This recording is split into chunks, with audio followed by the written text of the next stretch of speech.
हम नर्मदापुरम में रहते हैं और नर्मदा जी ना जाएं, ऐसा तो हो नहीं सकता।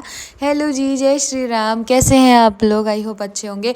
और थैंक यू सभी लोगों को जो मुझे थोड़ा भी सपोर्ट कर रहे हैं, सबको थैंक यू। तो आपको पता है छुट्टी थी हमारी, तो हम गांव पहुंच गए थे, यानी गनौरा, मम्मी पापा सबके पास।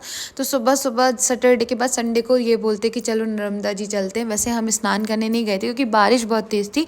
हम ऐसे दर्शन करने गए थे और पैर प्रसाद चढ़ाने गए थे। तो हम जब गए ना तभी बारिश स्टार्ट हो गई थी। तो मम्मी हमारे साथ गई थी। ये निक्की दीदी से वीडियो कॉल चल रहा था। ये रहे हमारे छोटे छोटे देवर जी, ये छोटे देवर जी, ये रहे मेरे पति देव। और पूरी गाड़ी फंस चुकी थी कीचड़ में। और देखो जो नदी है ना, ये कौन सा घाट है, अगर किसी को पता है तो बता देना।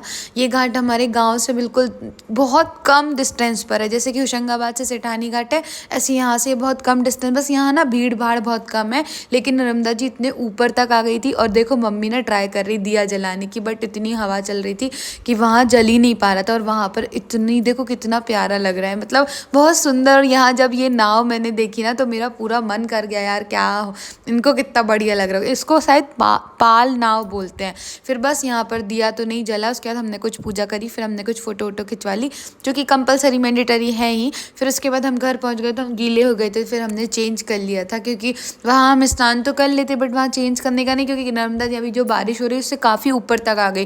नाश्ते में पकौड़े बने थे, फिर हमने रोटी बनाई। पतिदेव को जल्दी जाना था तो जल्दी से आके चेंज करा। और ये हम ये बताने की कोशिश कर रहे हैं कि हम यहाँ पर भला थोड़ा काम कर लेते हैं।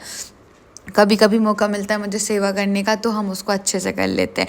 बाकी अगर मेरी वीडियोस थोड़ी बहुत ठीक लगती हो, वैसे अच्छी लगती होंगी, तो फॉलो और यूट्यूब में सब्सक्राइब कर लेना, शेयर करके कमेंट्स भी करना। फिर आज मम्मी ने मुझे कढ़ी बनाना सिखाई, क्योंकि हमें नहीं आती, हम सच सच बता रहे हैं। लेकिन हम अब धीरे धीरे, यही थोड़ी रह गई थी लेकिन हम इसे कम बनाते, बट आज जो है वो हम नहीं बनाई थी, हम सीख गए मतलब कुछ कुछ। फिर ये भजिए बनाए थे, कढ़ी वाली भजिए वाली कढ़ी इनको बहुत पसंद है। फिर यहाँ पर मैं सोच रही थी क्या करूँ, तो हमने आपको बताया कि हमारे ससुर जी की दुकान है, जो कि एक छोटा वाला मॉल है जहाँ सब मिलता है। तो मैंने कहा चलो कुछ तो करते हैं घटना।